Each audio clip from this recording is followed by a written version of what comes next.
गरीब बेटी का महलों का ससुराल।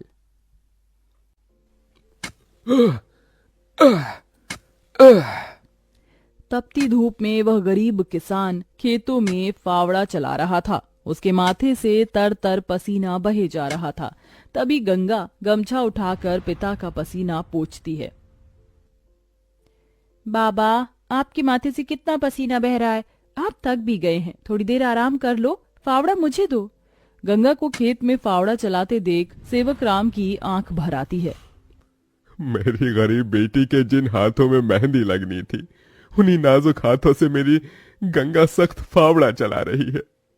तू एक गरीब की बेटी को ही ऐसा भाग्य देकर क्यों भेजता है भगवान? एक गरीब के जीवन की सबसे बड़ी दुविधा बेटी को ब्याहना होता है। ये कहानी है ऐसे ही किसान सेवक राम की, जो बड़ा गरीब है। उसकी दो बेटी गंगा और अंजू हैं। यूं तो सेवक राम ने गंगा के लिए कई रिश्ते ढूंढे, मगर भला एक गरीब की बेटी का हाथ कौन थामना चाहता है। किसी तरह से उनका जीवन कट रहा था। सेवक राम, उसकी बूढ़ी पत्नी जानकी और दोनों बेटी सारा दिन तपती धूप में खेत में काम करते रहे। शाम को खेत का मालिक ब्रिज वहां आया। अरे ओ सेवक राम, सारा खेत जोत दिया? जी ब्रिज बाबू, खेत भी जोत दिया और बीज भी बो दिया। ये ले, तेरे परिवार की आज की दिहाड़ी 250 रुपए। ये क्या मालिक, आप पैसे तो कम दे रहे हैं। पहले मेरी अकेले की दिहाड़ी आप मुझे 200 रुपए देते थे, फिर घटाकर 100 रुपए कर दिया और फिर सीधे 70 रुपए कर दिया, और उसमें भी पूरे पैसे नहीं दे रहे हैं। मैं, मेरी दोनों बेटी और पत्नी को मिलाकर हम कुल 4 जन आज खेत में दिन भर जर मर कर खटे हैं। अरे 30 रुपए ही तो कम है, उसमें क्या तू खरीद लेगा? है एक एक रुपया भी मेहनत से कमाना पड़ता है मालिक। फिर ब्रिज बाकी के 30 रुपए भी सेवक राम को दे देता है, जिसके बाद वह अपनी मढ़ई में आ जाते हैं और गंगा सबको खाना बनाकर खिलाती है और एक फटे गुदरी पर पूरा परिवार जमीन पर लेट जाता है। मगर एक पिता होते हुए सेवक राम चिंता में सो भी नहीं पाता। वह रात भर आंसुओं से बिछौना भिगोता है। अजी, आप अभी तक जाग रहे हैं? जिसके घर में जवान बेटी ब्याहने को हो, वो कैसे सोए? जाने मेरी गरीब बेटी के भाग्य में क्या लिखा है। भगवान ने सभी के घर आंगन में भाग्य जाग रहे हैं, मगर मेरी मढ़ई के आंगन में मंडप कब बनेगा? अजी, तुम चिंता मत करो, भगवान ने कहीं न कहीं जोड़ी बनाई होगी। सेवक राम का यही दुख कम न था। अभी तो और भी कठिनाई आने को थी।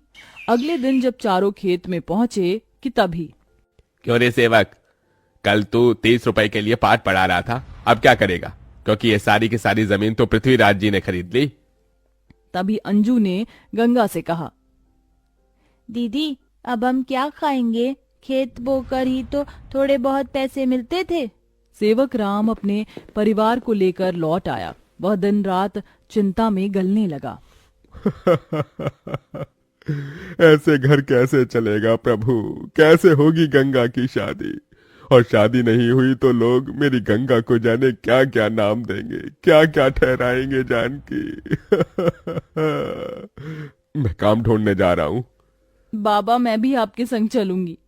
दोनों काम ढूंढते एक बड़े से मिल में आए, जहां शिव नाम का एक नौजवान गरीब मजदूर भी काम कर रहा था। जहां मजदूर राशन की बोरी भरी मालगाड़ी खींच रहे। सेवक राम ने काम मांगा, दोनों को काम मिल गया। गंगा अपने पिता की बराबरी में काम करती। तपती धूप से अक्सर उसके पांव और हाथ में मालगाड़ी खींचने से छाले से पड़ जाते, तो वहीं घर आकर वह अपनी माँ का हाथ बटाती। आप ही अपनी चक्की पीसती, कड़ी धूप में सड़कों से गोबर बीन कर लाती, उपले बनाती। एक दिन मालगाड़ी खींचते वक्त शिव उसकी मदद करता है। काका, क्या मैं आप दोनों के साथ खाना खा सकता हूँ? बड़ी भूख लगी है और मैं खाना भी नहीं लाया। हाँ बेटा, आओ ना। ये कहते हुए गरीब गंगा अपने प्याज और रोटी में से उसे भी देती है और हिचक से भरकर कहती है, माफ कीजिएगा, आपको खिलाने के लिए हमारे पास कोई पूरी पकवान तो नहीं है। जो है यही खा लीजिए। शिव वह रूखा सूखा भी हंसकर खाने लगा। अब अक्सर शिव उनकी मदद कर देता। उसकी अच्छाई गंगा के मन को भाने लगी और एक दिन शिव ने कहा, काका, अगर आप मुझे इस काबिल समझे तो मैं आपकी बेटी का हाथ थामना चाहता हूँ। बेटा, मेरी गरीब बेटी को तुम जैसा मेहनती जीवन साथी मिलेगा। मुझे तुम पसंद हो बेटा। गरीब सेवक राम की दिली इच्छा तो थी कि गंगा को बड़ा और अच्छा घर द्वार मिले, मगर उसके मन में शिव को लेकर भी एक संतोष था। मगर सेवक राम ने जो कभी सोचा भी नहीं था, अगले दिन वो हुआ। कई बड़ी गाड़ियां लाइन से उसके चौखट पर आईं और शगुन से भरी थालियों के साथ शिव अपने परिवार के संग उनके घर आया। उनके महंगे कपड़े लत्ते देख एकदम महलों में रहने वालों से थे।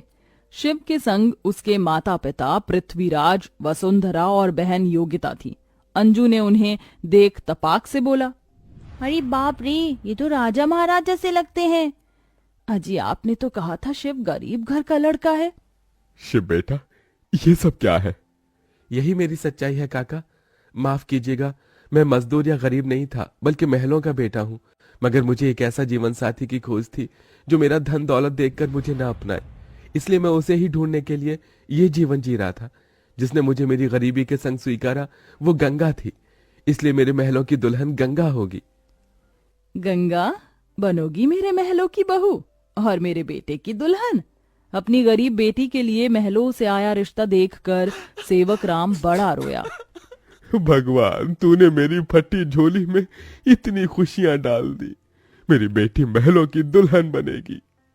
हर बाप चाहता है कि वो अपनी बेटी का हाथ जिसके हाथ में दे वो उसे रानी बनाकर रखे। अब मेरी बेटी सचमुच में महलों की रानी बनेगी। समझे जी, मंगनी कर ले। मगर इतनी छोटी सी मड़ई में सब कैसे होगा? ये तो टूटी फूटी है, आप लोगों के खड़े होने लायक भी नहीं है। मगर इस मढ़ई में आप जितने दिलदार लोग रहते हैं तो ये महलों से बढ़कर है।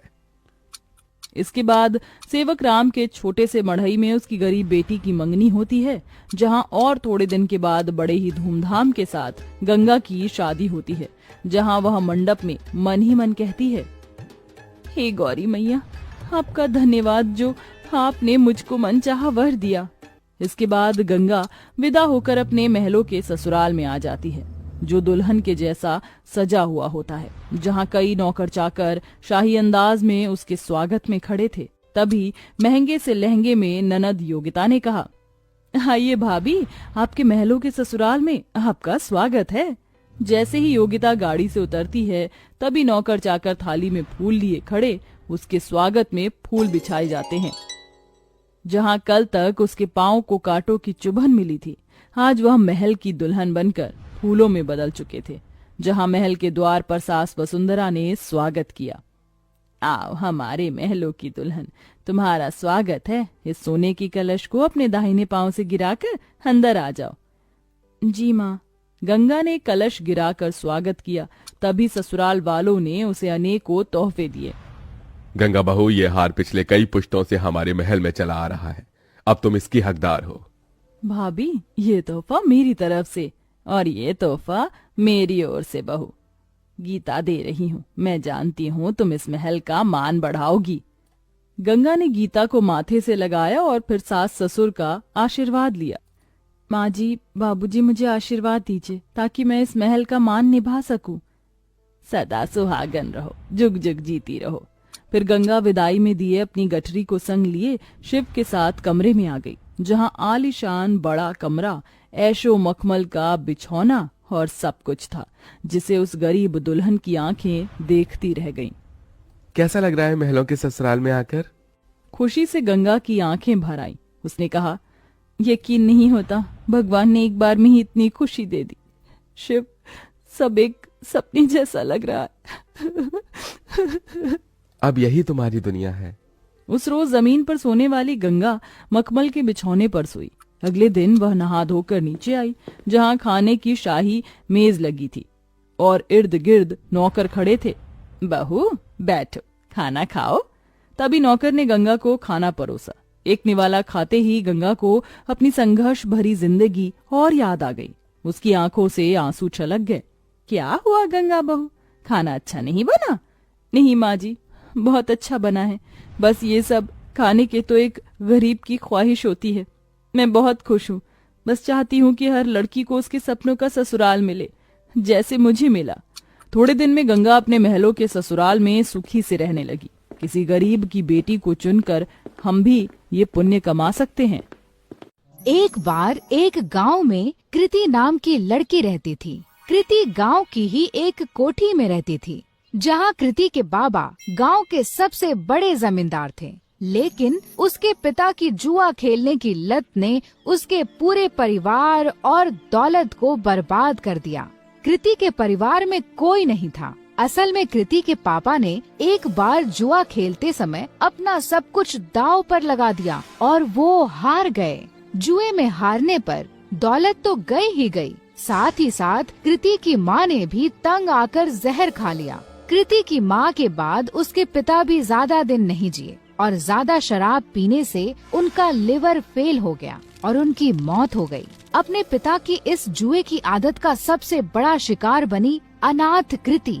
उस बेचारी का क्या दोष था? अब ना ही उसका कोई ख्याल रखने वाला था और ना कोई रोटी देने वाला। पेट पालने के लिए मजबूरन कृति गांव के घरों में झाड़ू पोछा करती।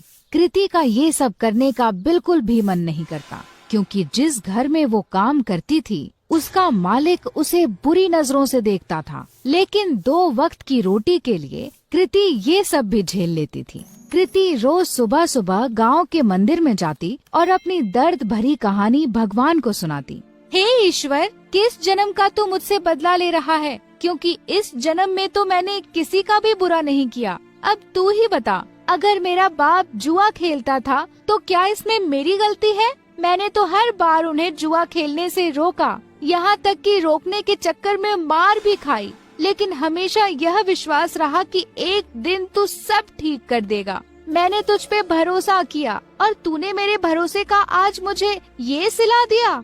न खाना है न कोई अपना, काम पे भी मालिक बुरी नजर से देखता है। क्या यही तेरी महिमा है?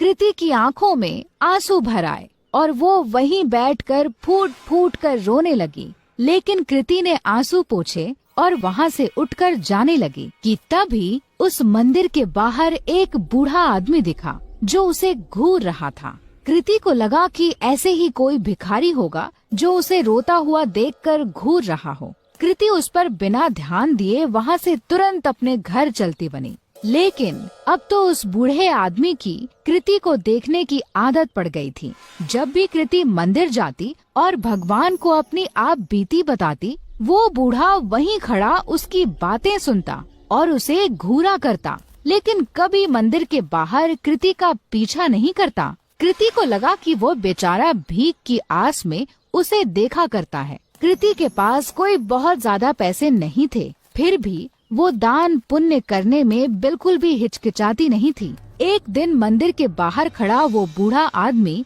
जब कृति को घूर रहा था, तो कृति भगवान के पास जाने की बजाय उस बूढ़े के पास गई। बाबा जी, अगर पैसे चाहिए तो बेहिचक मांग लिया करो, ऐसे किसी और को घूरोगे तो वो गलत मतलब निकालेगा। काश बेटा, तेरे जैसा साफ दिल भगवान ने सबको दिया होता। कुछ दे दे बेटा।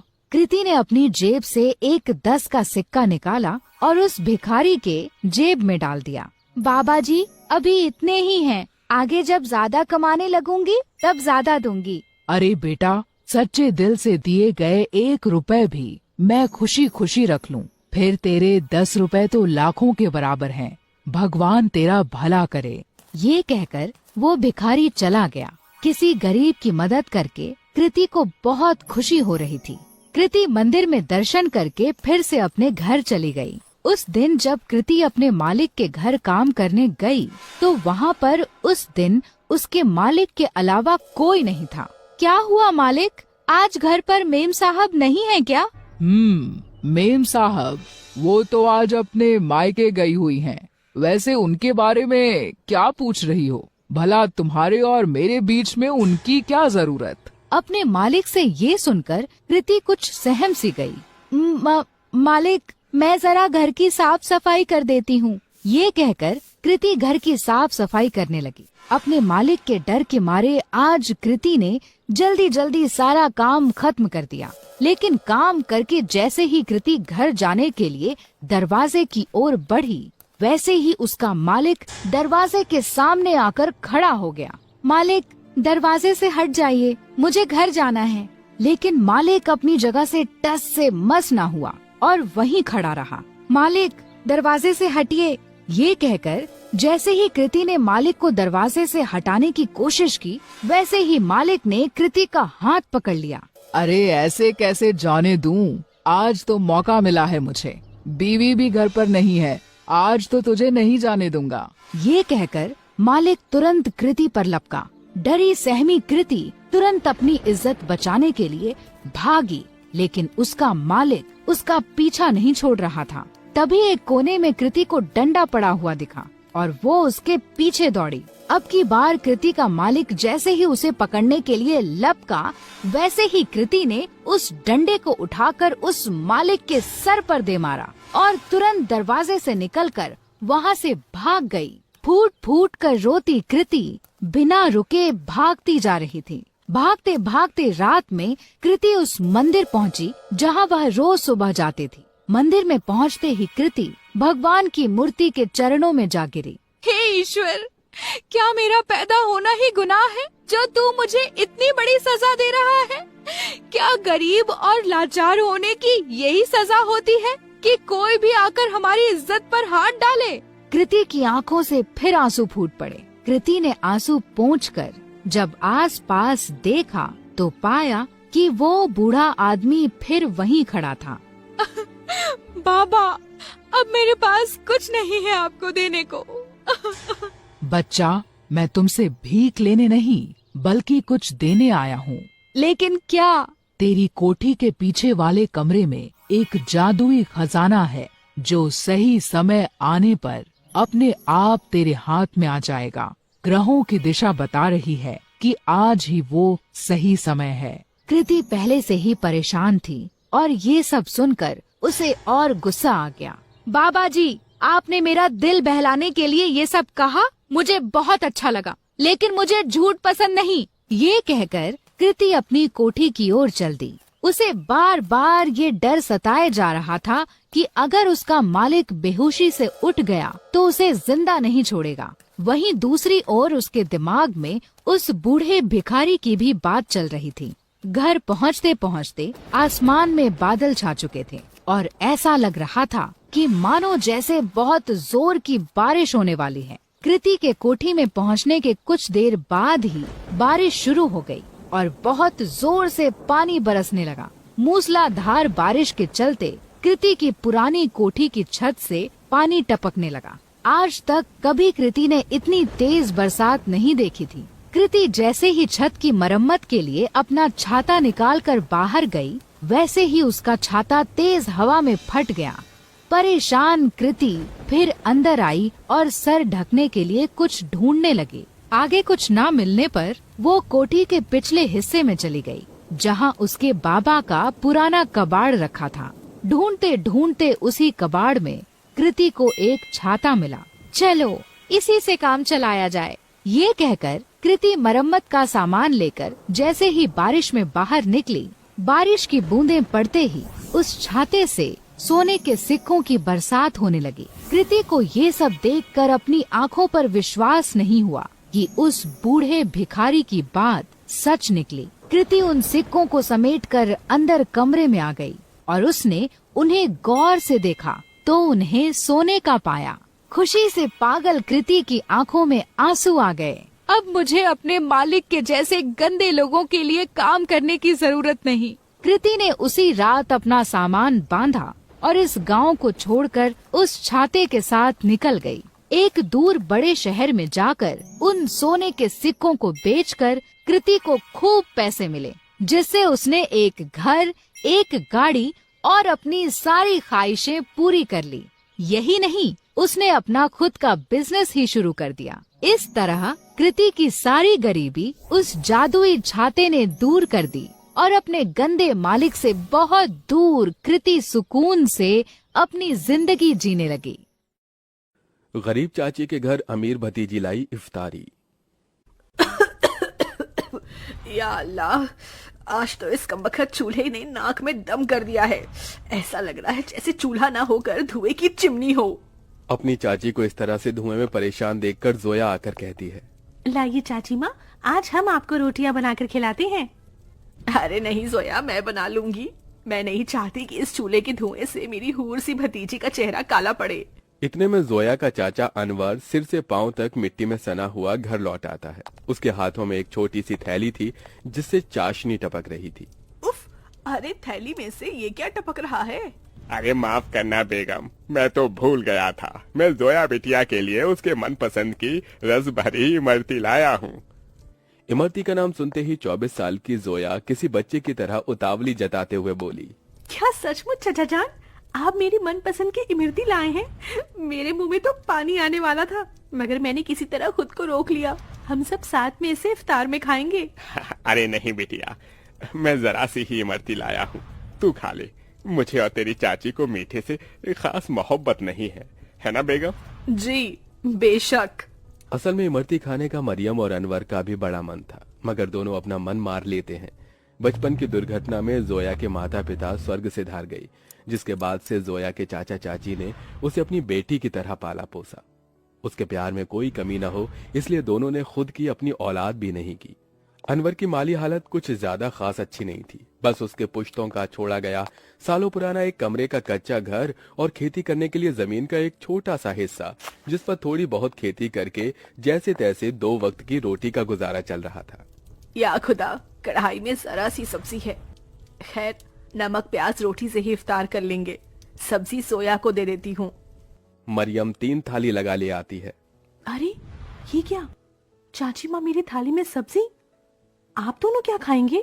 तभी अनवर अपने गमों को छुपाता हुआ झूठी मुस्कुराहट से बोला, अरे सब्जी की क्या जरूरत, आज तो मैं नून तिल से रोटी ही चटकारे लेकर खाऊंगा। ये कहते हुए गरीब अनवर नमक तेल लगी रोटी काट काट कर खाने लगता है। अपनी गरीब चाचा चाची का ऐसा दुख देखकर जोया का कलेजा कचोट पड़ता है। वो रो पड़ती है। चाची माँ, चाचा जान, चलिए इन सब्जी में से खाइए। अरे इतनी थोड़ी खाऊंगी मैं। जोया के गरीब चाचा चाची को उसे जितना प्यार था उतना ही स्नेह उसे भी था। यूं ही दिन गुजरते हैं। सुनो जी, हमारी जोया अब सयानी हो गई है, हमें इसके निकाह के बारे में सोचना चाहिए। जोया, भाई और भाभी की अमानत है हम पर। मरियम, मैं तो दिन रात अल्लाह से एक ही दुआ मांगता हूँ कि मेरी भतीजी को अच्छा घर मिले। अनवर जोया के लिए रिश्ता ढूंढने लगता है, जो कि अमीर खानदान में हिना के बेटे से लग जाती है। अब शादी की तैयारी शुरू हो जाती है। अनवर, अभी तक जोया के निकाह का जोड़ा नहीं सिलाया। 2 रोज बाद उसकी रुखसती है। जानता हूँ बेगम, मगर जितना कर्ज लिया था वो खर्चा हो गया। मैंने तुमसे एक बात भी छिपाई है, मैंने अपनी जमीन बेच दी। क्या जमीन बेच दी? उसी से तो फकत अभी तक हमारी रोजी रोटी चल रही थी। अब क्या करेंगे आगे? अल्लाह मियाँ बैठा है ना रोटी देने वाला। मरियम, कुछ तो कर लूंगा, लेकिन जोया हमारी इकलौती भतीजी है। उसका निकाह अच्छे से घर में हो जाए ताकि मन में कोई मलाल ना हो। जोया के गरीब चाचा चाची उसकी शादी के लिए अपनी खेती बाड़ी बेचकर उसकी विदाई करते हैं। चाचा चाची माँ, जा मेरी बच्ची, अल्लाह तुझे दोनों जहां की खुशियों और नेमतों से नवाजे।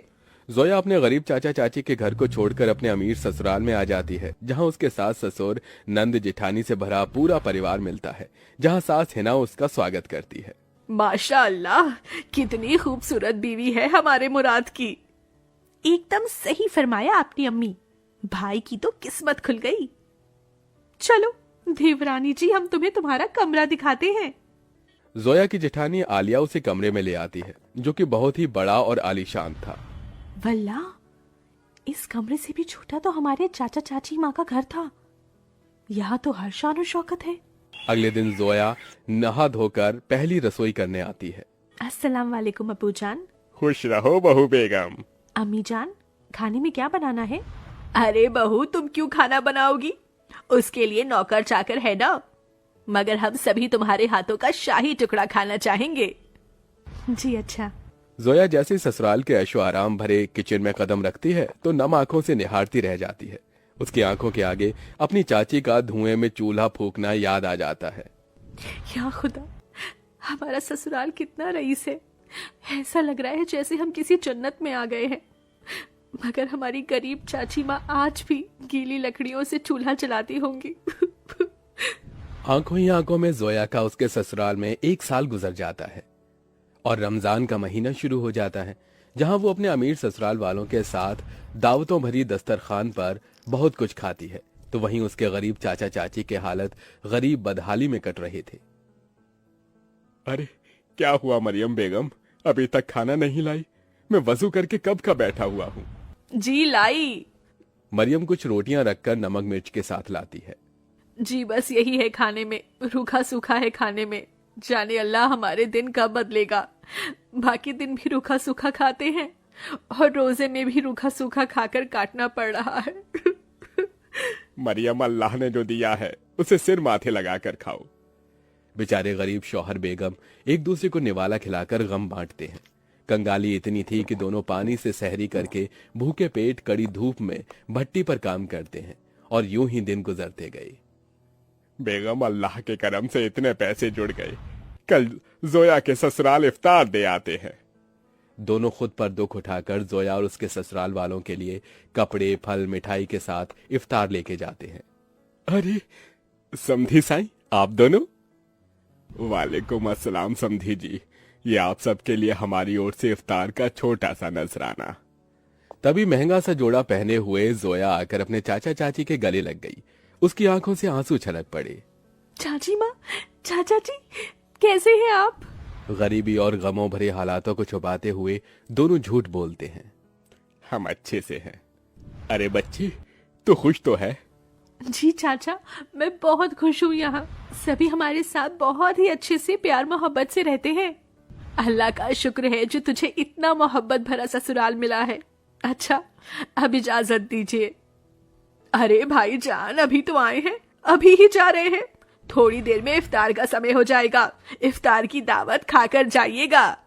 नहीं आपा, हमारे यहाँ बेटी के ससुराल का पानी भी नहीं पीते। हम चलते हैं, अल्लाह हाफिज। उनके जाने के बाद जोया की नंद ने कहा, अम्मी, आपने गौर फरमाया भाभी जान के चाचा चाची काफी कमजोर से लग रहे थे और कुछ परेशान भी थे। नाजिमा, लाजमी है कि वो कुछ परेशानी में है। बहू, तेरे चाचा चाची बहुत ही खुददार हैं। ऐसे तो वो हमारी मदद लेंगे नहीं। एक काम कर, तू भी उनके लिए इफ्तारी लेके जा, इन्हें अच्छा लगेगा। जोया के ससुराल वाले बहुत ही खुशियों के साथ उसके गरीब चाचा चाची के लिए इफ्तार की तैयारी में टोकरे भर फल, मिठाइयाँ, बहुत सी चीजें करते हैं।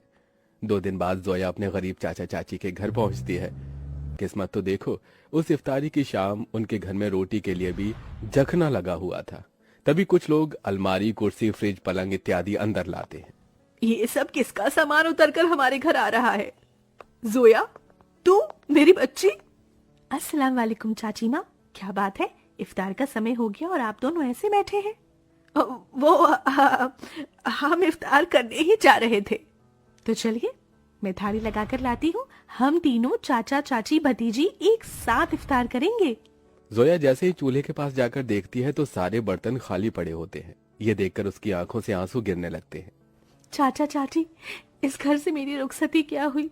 आप दोनों ने मुझे इतना पराया कर दिया कि ये तक भी ना बताया कि आप दोनों किन हालातों से गुजर रहे हैं। मेरी बच्ची, इस घर में क्या तूने कम गमजादगी उठाई थी? चाचा चाची माँ, आप दोनों ने भी तो मेरे लिए कितनी कुर्बानी दी, कितनी मेहनत मशक्कत की और मुझे शहजादी जैसा पाला पोसा। अब मेरी बारी है। इसके बाद जोया खुद अपने हाथों से इफ्तार में बहुत कुछ बनाती है। इफ्तार की दावत देखकर उसके चाचा चाची पेट भरकर खाते हैं। आज एक अरसे बाद ऐसी इफ्तारी नसीब हुई है, वरना तो सालों से गरीबी में रूखे सूखे से रमजान के रोजे कट रहे थे। मैं यहाँ आप दोनों को सिर्फ इफ्तार देने नहीं आई, बल्कि ईद पर आपको मेरे यहाँ आना है और ये अम्मी अब्बू का हुक्म है। हम आएंगे बिटिया, जरूर आएंगे। जोया के गरीब चाचा चाची ईद के दिन उसके घर आते हैं, जहां उनका खूब स्वागत होता है और सभी साथ मिलजुल कर ईद मनाते हैं।